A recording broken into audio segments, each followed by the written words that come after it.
It's called sandwiching the weekend. You can't just pop open your computer by the pool in Mexico and call that a business day. All the travel, all the lodging, all the meals are all business deductible.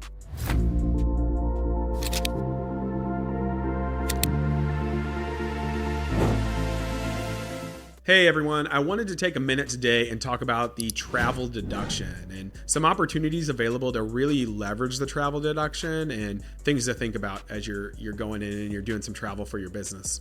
So some key items to know about the travel deduction is this. Any day you are traveling for business, that is considered a travel day, right? You need to be doing over half your working day in business that day, right? So if you're going to a conference, if you're going somewhere, and the primary purpose of that is to do 4+ hours that day in business, that is a travel day and it is a business day for travel.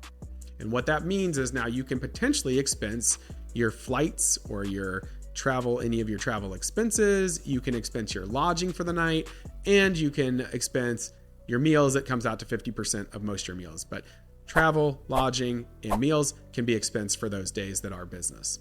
Now, a couple of key points here to hone in on. First, the primary purpose of being there for business has to be for something that you couldn't have easily done from home. So you can't just pop open your computer by the pool in Mexico and call that a business day, because that's something you could have easily done from home, and there's no advantage to doing it there for business, right? Even if you want to stretch it and say, well, yeah, I work way better here. I've got my mind's clear, right? They're not gonna go for it. So instead, we need something that the core, you meant to go there. So you met with someone, right? Or there was a conference that you went to. There was maybe a vendor or someone that you went to, a specialty shop, and you purchased something, right? But you're there doing something for business. Another one that's not going to fly is to say you're driving around or you flew there to look at properties unless you actively attempt to purchase that property, right? Everyone has tried to show, I flew to Vegas and I drove around and looked at properties, right? I went to Australia and I was looking at some properties, or Hawaii and I was looking at some properties, right? They're not going to go for it. Again, so you need to document that. If you did attempt to purchase it, you need to document that attempted purchase. And then again, make sure you show everything about it. It's not just we were here and we tried to buy something and this is what we were doing. So we drove around. We don't really have any key documentation, but that's what we were doing, right? They're not going to go for that. Now, if you are too far from home to reasonably get back home, right, or you need to do something early there the next day, then lodging is going to be deductible as well. So most of the time, if you're traveling for business, your hotel stay, your Airbnb, wherever you're staying, that's going to be a business deduction as well. Again, a travel expense there. And as we mentioned, on those days that are business days, all the meals you have, anything that you have to pay for like that, those are going to be deductible. So you'll run them, you'll put them in, then your tax accountant will say, okay, only 50% of these are deductible on your tax return, and that's how you'll get that deduction. There's travel expense with lodging and your flights, right? And then there's meals, which you get half of. If you do anything for entertainment, golf, things like that, as of 2025, those expenses, you can run them through the business, call them entertainment, show them on your P&L, but your tax accountant is not going to put those on your tax return as they are not deductible. Let's run through 2 quick examples and show the differences on how this could work in real life. So let's say you're going for a conference, right? You're flying to Florida. Now we're in Missouri here. So most people, they want to fly Florida, Arizona, California. They want to go somewhere warm, somewhere away, right? So they're going there for a conference and they fly in Sunday. And on Monday through Wednesday, they go to the conference and they do business, right? And then Thursday through Saturday, they decide we're just going to stay, hang out, see some stuff, do some things personally. And then Sunday, we're going to come back home. All right, well, let's break it down. Sunday, they flew in with the primary purpose being business. So that's a travel day, right? The flight's deductible. They have to deduct their lodging for the night. Any meals that they might have had that day, they're all deductible. Monday through Wednesday, those were all business days, right? They were there to do business, right? They had it all pre-scheduled. They had it on their calendar. They have tickets. They have all that stuff, right? As much documentation as you can get there, the better. So Monday through Wednesday, business days. If your spouse was there with you, if they want to go along and do this stuff and they're a part of your business, right? Theirs could be deductible as well. But if not, it'll just be your portion. So your meals, your stay, everything else are related to that trip for Monday through Wednesday. Outside of personal things, right? So you go to the gym, right? And pay to go to the gym for a day. That's personal. You can't deduct that. But most of the things like that, parking, Uber, all that stuff, it's going to be travel. Now, Thursday through Saturday, you didn't spend any time on business. You were just there personally. So those days aren't going to be deductible. So if you put the whole thing on your business card, we're going to have to pull those out, right? We're going to have to say those were draws or distributions for those days. They were personal. Then on Sunday, you fly back. And because the primary purpose of the trip was business, Sunday qualifies as a business day as well. Thursday, Friday, Saturday, lodging, meals, not deductible. But Sunday, Monday, Tuesday, Wednesday, and the following Sunday, all of that is deductible. Now let's look at a different example. Same trip, but different example. On this one, let's say you flew in Tuesday for a conference that went Wednesday through Friday, and then you stayed and you flew back the following Tuesday. So you fly in Tuesday. That's a business day because you're traveling there with the primary purpose of business.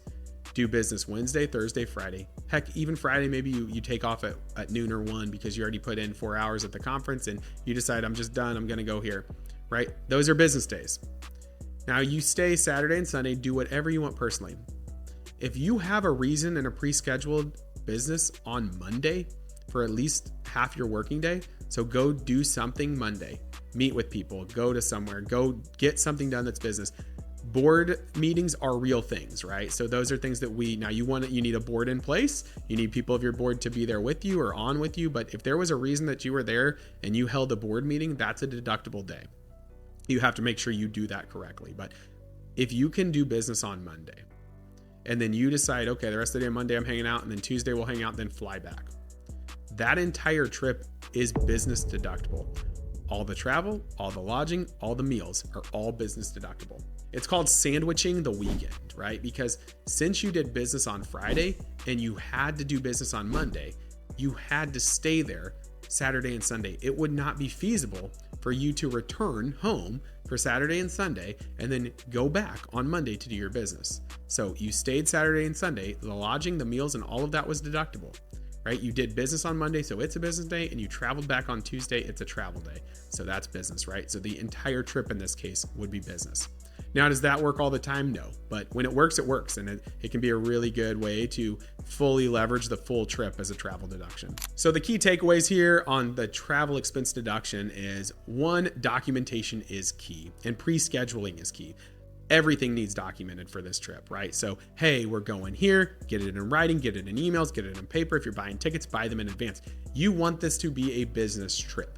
You don't want to be somewhere, right? You're in Mexico or you're in Turks and Caicos and you're like, oh yeah, we're just going to go over here and do this, right? No, that's not going to qualify. They're going to say that was a personal trip. You just attempted to make it business by doing this. No, it needs laid out, right? If there is a board meeting, it needs laid out. Here's the board meeting. We need shareholder meeting minutes, right? We need all that stuff. So that's the stuff that we need done is documentation, pre-scheduling, right? Even if it's just emails back and forth between spouses and laying things out, right? That's what we need. The more, the better.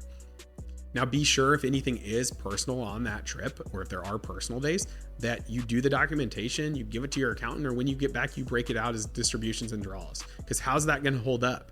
Right? If you say, well, I was there for a week and 3 of the days were personal and it wasn't sandwiching the weekend, okay, they're going to want to see that you broke out those 3 days and didn't take travel deductions for them.